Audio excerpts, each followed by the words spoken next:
Pensa só naquela imagem clássica: guerreiros de manto branco, com a cruz vermelha no peito, guardiões de segredos milenares, do Santo Graal a linhagens sagradas. Essa é a imagem que todo mundo tem dos Cavaleiros Templários, né? A que a gente vê nos filmes, nos livros. A grande questão é, será que eles eram mesmo os protetores dos maiores segredos da cristandade? Ou será que toda essa lenda que a gente conhece hoje é, na verdade, uma invenção bem mais recente? É exatamente aqui que a história real e a ficção começam a bater de frente. Certo. Então, para a gente entender essa história direito, a gente precisa voltar lá no comecinho. Voltar para a origem deles e para o ideal, que era bem radical para a época que criou essa ordem. A ideia, que veio de São Bernardo de Claraval, era nossa, era revolucionária.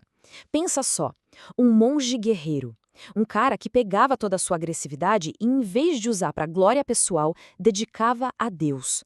Era uma luta em duas frentes, uma lá fora, no campo de batalha, e outra aqui dentro, contra os próprios pecados. E o São Bernardo fazia questão de deixar esse contraste bem claro. De um lado você tinha o cavaleiro comum, o secular, que ele via como um vaidoso, cheio de si, com armaduras decoradas e cabelos longos. Do outro, o ideal do templário, um cara austero, de cabelo curto, barba por fazer e armadura simples que lutava para limpar os próprios pecados. Era sobre propósito, não sobre aparência. Mas claro, esse era o ideal. A realidade, como quase sempre acontece, era bem mais humana. E esse código de conduta foi colocado à prova por homens de verdade, homens de carne e osso, com todas as suas falhas, no calor da guerra. E um exemplo perfeito disso foi a Batalha de Hattin, em 1187. Ali a gente vê que os templários não eram santos infalíveis. A decisão de atacar o exército de Saladino partiu do grão-mestre deles, um cara super impulsivo, que ignorou os conselhos de gente mais experiente. Resultado, ele levou o exército cristão para uma armadilha no meio do deserto, sem água. Foi um desastre completo.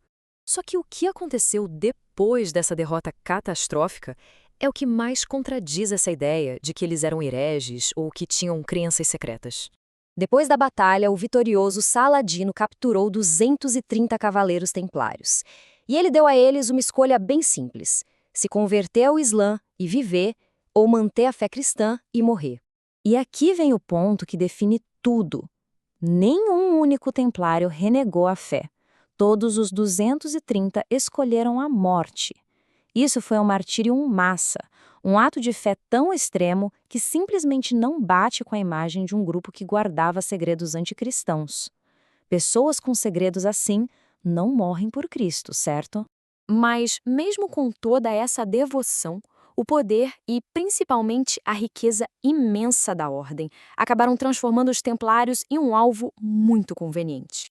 O golpe final veio numa sexta-feira, 13 de outubro de 1307. O rei da França, Filipe o Belo, que por acaso devia uma fortuna para a ordem, mandou prender todos os templários do país de uma só vez, sob acusação de heresia.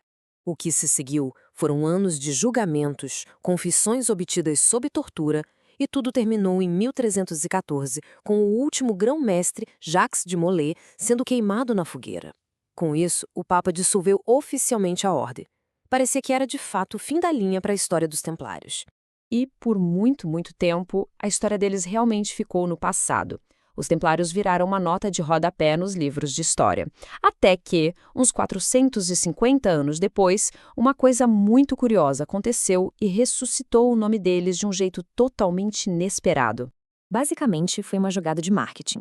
Lá no século XVIII, a maçonaria não conseguia atrair os nobres da França. Afinal, qual nobre ia querer entrar num clube que se dizia descendente de pedreiros? Foi aí que um maçom escocês teve uma ideia brilhante. E se a origem deles fosse mais chique, ligada aos nobres cavaleiros das cruzadas? A ideia pegou, e depois na Alemanha foram ainda mais longe. Eles disseram que descendiam especificamente dos templários e inventaram toda uma história de conhecimentos secretos. E assim, no Iluminismo, nasceu o mito moderno. Essa linha do tempo aqui, ela escancara o tamanho do buraco na história. A ordem acaba em 1314. O mito só começa a ser construído mais de 400 anos depois. E aí, claro, no século XX vieram livros como o Santo Graal e a Linhagem Sagrada, e principalmente o Código da Vinci, que transformaram essa invenção do século XVIII num fenômeno global. Não é uma história secreta que foi revelada, é uma ficção moderna construída sobre outra ficção mais antiga. E isso tudo leva a gente a pensar, né? Os templários da história real eram homens complexos, guerreiros devotos, ferozes, mas também falhos. Já os templários do mito são guardiões de segredos impossíveis, quase super-heróis. A grande pergunta que fica é: por que tantas vezes a gente prefere a ficção, a história mais fantástica, em vez da verdade que é sempre mais complicada?